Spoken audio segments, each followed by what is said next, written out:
One of the things that you can do is utilize presets and apply pre-made effects onto Adobe Camera RAW. So over here, to do that, over here on the right hand side, you can click on the presets icon, and there are different presets, as you can see, that you can select from. For example, you can select out sky blue sky right here, and what happens is that it detects out the scene right here, and then it applies out blue sky right here. As you can see, you can go around onto adaptive and choose pop. Let's say, for example, the subject is popped out, and you can see that you can go for a vintage look right here as well, so on the summer and so forth. So over here in the portrait, you can see that you can go around and select out different effect, and you instantly have a look, as you can see right here.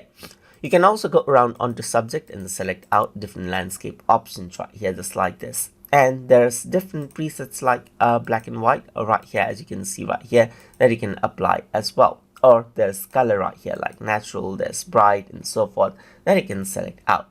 So everything else is here, like let's say for example there's green right here that you can add in. You can add in heavy green, and you can go around, work around with curve preset and so forth to get the effect look that you want. And that is how you can utilize presets inside of Adobe Camera RAW. So hope you guys learned something as always, and as always, please like, comment, share, and subscribe.